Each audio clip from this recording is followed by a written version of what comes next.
What's up, guys? Welcome back to Let's Play Dragon Quest Heroes! Alright, I hope you guys really enjoyed the previous video. I've been waiting anxiously to start this Let's Play, and it feels really good to finally be doing it now after all this time. So I just wanted to express my gratitude for all of you who watched the previous video, and are going to continue to watch as we go forward. So, we have secured the capital city of Arba from the monsters that are attacking for whatever apparent reason.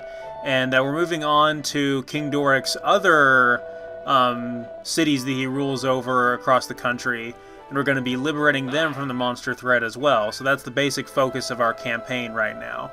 So we're heading to the city of Caliber, which has, which I'm sure is a pun. If you look at the, because Dragon Quest is full of puns, if I haven't already said so. So at the end of every fight we get some loot, and we go back to this camp here, which is an outpost set up just outside of Caliber that we're going to be using in between fights to kind of rest and set up our equipment and everything. So we have this guy who is a merchant. He's got some weapons and things for sale. We're going to sell our excess loot. There's some things I eventually want to get from this guy, and I'll be trying to do a lot of this shopping off screen and just show you before the beginning of every fight what I want to have as my setup. But this part is very important to the game, so I didn't want to overlook this too much. Now you'll notice that we have a maximum inventory right now. A lot of this stuff that we get is just trash loot from some of these enemies, not all of which gives you a substantial amount of gold. I want to go ahead and get a... let's see, the scale shield is pretty cheap if you wanted a slight upgrade for your shield, though I think I want to go a little bit more ambitious than that. But look at the defense increase on the steel shield, though. I think that's much more worth the money, especially because we only get 5 defense increase for the default shield. So I'm going to go ahead and equip Aurora with that, and then I'll get the silver rapier pretty soon here. We can circumvent her strength issues just by giving her some stat increases. So, just like in all the mainline Dragon Quest games, you have the church, which is where you save, and it would also be where you... So we can do a confession to save, and the game does auto-save, thankfully, but I highly recommend manual saving whenever you adjust your setup. There's my previous run right there. Just about 24 hours, which hopefully this run will not take us that long. But a lot of the runtime of this, doing this stuff in the town, will be done off-screen. So I'll try to have the most optimal Let's Play possible just to show you guys exactly the content that you want to see, which is the storyline battles, things like that. So we can go into the start screen here, and under the miscellaneous we can allocate our skill points, we can adjust our inventory, set up our equipment for our characters, things like that. Pretty standard fare for a JRPG, and pretty standard fare for a Dragon Quest game. So I have 10 skill points right now, and I'm going to be spending most of them on a particular ability for Aurora, and that was the Blizzard Slash Extender, which is a very good ability that I want to get for her right off the bat. But there's a lot of other things you can get. That's how you unlock everybody's skill tree. You can manually select what abilities you want to unlock. That's good in a couple of ways, because it does make this relatively shallow gameplay sandbox for a Musou game feel a lot more in-depth by having skill trees and abilities to unlock, and having stats actually be somewhat relevant to combat. So this game does have enough RPG elements to make it interesting. So right now it's giving us a little tip about evac, which is obviously the spell that lets you escape dungeons in the mainline series. So we can use that to escape from battle at any time, and we'll still keep our experience and loot from doing that. So, but yeah, the skill tree, there's quite a few things we can get from that. We can get increase our stats. We can get character-specific abilities. We can get new spells and abilities. We can get things like more invincibility frames when you dodge. You can get a strength or defense increase, or a tension increase when your health is critical, things like that. I'm going to be sticking to a particular set of stats and abilities for each character. I want Aurora to be one of the most stout characters that I have, so I want to increase her stats and abilities pretty quickly. So getting the Blizzard Slash Extender, man, it's hard to say, was a really good move on my part. When we use Blizzard Slash, we can hold down the triangle button and charge it up, which I'll be demonstrating very shortly, and it will deal massive, massive damage. And if we time it right and we don't get hit while it's charging, that's one of the quickest ways to deal with some otherwise very tough monsters in the early game. So I'm going to be utilizing that quite a bit. I didn't purchase that until much, much later in the game with Aurora in the previous run.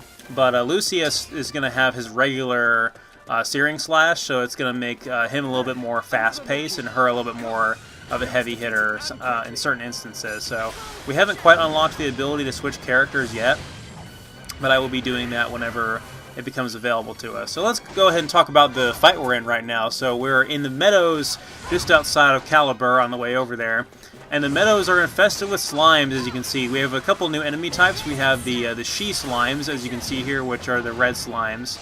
And I didn't really talk about the Maw Keepers too much in the previous battle because they showed up right at the end. There's also some Drakies and a couple other enemies. I can't remember their names.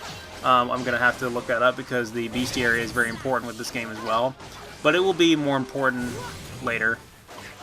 So the Drakies have, they're pretty, again, a lot of these enemies are pretty easy right now. The guys with the mallets that come charging at you, they can be kind of dangerous because they'll just come charging at you and they can sometimes hit you pretty hard. But obviously the slimes are pretty much useless. Yeah, these guys, they just come running at you like that. The Maw Keepers are imps right now. The Maw Keepers are basically the enemies that keep the Night Maws in existence in this world. So if we defeat them, we close the portal, essentially. So it's very important that we do that as quickly as possible, and that's our primary objective for this Meadows fight. I love this map. Everything is so peaceful and tranquil, and it really kind of sets up the tone for this game a little bit going forward by giving you an easy start, and then, you know, things will get much darker later on. So obviously we have the skeleton soldiers as well. I'm going to probably use... Oh, we got a couple new enemies right here. So we have Slime Knights, which are the guys bobbing up and down on the green slimes there. They can have some pretty nasty abilities later in the game, but they're not too much to worry about right now. It's giving us another brief tutorial about high tension. Of course, we already know about high tension. Of course, it is a good reminder we can do a double jump and an airborne dash while in high tension, but there's really not much of a use for that. I went ahead and demonstrated it right there for you guys. The other new enemy we have here, the reason why I activated my tension right now is because there's a golem, and golems are very tough enemies, just as they are in throughout the rest of the series. So he's going to be almost like a little mini-boss enemy at this point, but our Giga Slash from our high-tension coup de grace should be enough to take him out. 336 damage, that's pretty good. So it was just almost enough to take him down. We're just going to slash him in the face and finish the job. So we're getting a lot of nice loot from the enemies as we go here. But yeah, right now the Night Maws are imps, but the Night Maws will change to other enemies as the game, as the difficulty scales throughout the game. The difficulty will scale naturally as we move throughout the game. And when you've completed the objective or defeated the last Night Maw, in order to complete the stage, sometimes the remaining enemies will flee. Sometimes you don't have to kill absolutely every single enemy in order to win. This little victory music we get here after we complete a stage is the world map music from Dragon Quest II, and it's beautiful. I love this song. It's one of my favorites. It's so rewarding to hear that at the end of every fight, too.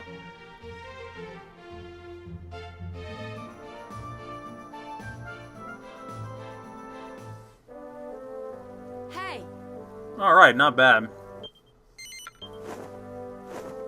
Yeah, a lot of those unimportant scenes, I'll be skipping them, so... We've got some valuable loot we can sell, so we got some gold nuggets here. I'm going to go ahead and sell those at the shop there. I might do that off screen. I want to go ahead and move on to the next fight right now so we can keep it all condensed into one video. So let's go ahead and move on to the next storyline fight. You do that just by leaving the camp, and you'll head into Caliber. So Caliber is known for its great technological advancements and inventions. Let's see what this place has in store for us. Me. Let me go first.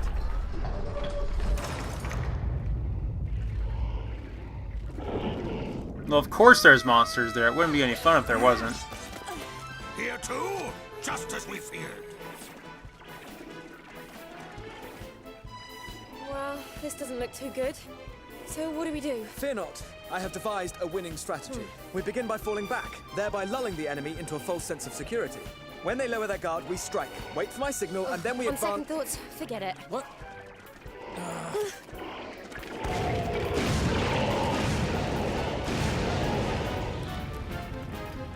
Well, that was certainly dangerous, but we're okay, I guess.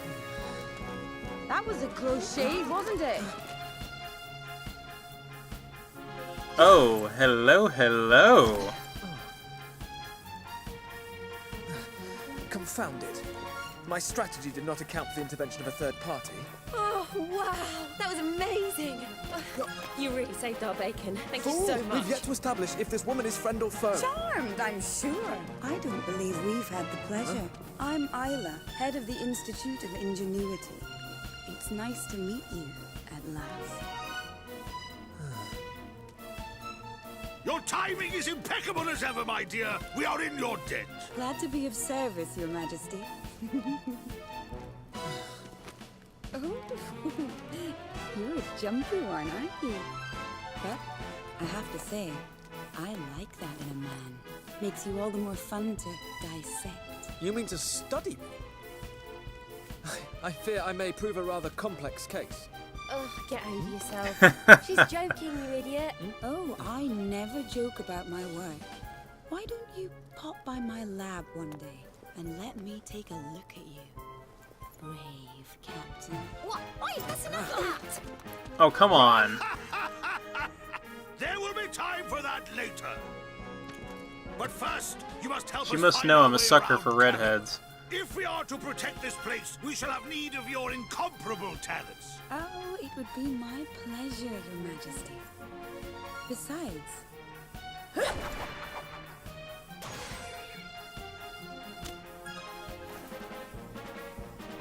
I'm not about to stand by and watch while these monsters dismantle this town. After all, what would become of all my beautiful inventions? Shall we? Alright, so introducing Isla. She's a new character, our fourth party member. Do do do do do do do. We'll do the theme music later on when we get back to the camp, I'm sure. I'm pretty sure this game has the theme music. We'll find out. Anyway, so yeah, Isla is, she is an inventor here in Caliber. She has created a lot of very prolific inventions, a lot of which we'll be seeing pretty soon here. So she is a bit of a genius, you could say, when considering the things that she invented. And of course, this game's high fantasy, no need to explain itself kind of world is just like, oh yeah, she clearly invented this, and she's like 25 or something like that, probably. No big deal. So yeah, you guys are seeing now just how much damage that extended Blizzard Slash is going to be doing to these enemies, and whew, man, it's really going to pay off. It is obscenely good. So Isla uses a boomerang, and her attacks are kind of unconventional. She does have some interesting abilities, but I'll try not... I won't really be using her gameplay-wise that much, although I will be using her for a lot more missions in this run than I was in my previous run, just because there is a mission way later on in the game, towards the end, where you are required to have her in your party, and if she is under-leveled, you're screwed. So you might as well make Isla into the best character you possibly can, all things considered, because you're going to be forced to use her later on, even though, to me, she doesn't really play that great. I didn't really care for her character in my previous runs, but I've grown to like her quite a bit. She's spunky, and she has kind of a flirtatious personality without it coming across as overly misogynistic or anything, or degrading to women or anything. She's just pretty confident, and she's not dressed overly sexually either, like another character later on in the game, which I also like. I'm not really demeaning anybody, but anyway. So you notice when you smash those pots there and get some health, one thing you do want to keep in mind is if you're full on health, don't bother breaking one of those if you're still in combat. Come back and get it later, because it could be an item or it could be health that you don't need, and then you might need it again later after you've taken some damage. Yeah, you can see my regular hits do about 7 or 8 damage right now. The extended Blizzard Slash does like 28 damage. It's ridiculous. So, yeah, definitely worthwhile taking advantage of that. So, it is very, very good. Yeah, Isla is more of a ranged fighter, and she is, like I said, she's one of the brand new characters for this game, just like the other 3 characters we have right now. We haven't met anybody who's a recurring character from the Dragon Quest series, but don't worry, the rest of the cast will be reoccurring characters from the Dragon Quest series. And they managed to use a lot more Dragon Quest characters, or a greater variety of Dragon Quest characters in this game than friggin' Fire Emblem Heroes or Warriors has shown off to be using so far. And even Fire Emblem Warriors has the 2 new protagonists that are special for the game, but I like Lucius and Aurora a lot more than those characters from what I've seen so far, but I'm still willing to give the game a chance. But that's a separate video, though. For this video, we're going to be using something that should be familiar to those of you who have played Fire Emblem or Musou games, and that is a ballista. But this ballista is, I guess it's magic-based. She calls it a spellcaster. So it's basically going to work the same as the ballistas in some of the other Musou games that you've already played. They have these in Attack on Titan. So it has only 3 shots, and it's basically a cannon that's going to launch obscenely massive projectiles at enemies. We rarely get to use these on regular enemies, but when we do, they can be pretty effective. So as you can see, we completely blew away that group of enemies on the bridge over there using the spellcaster. And as you can see, it has a recharge time, so it will recharge very soon. We'll be able to use it again. That will come into play very soon against a boss coming up.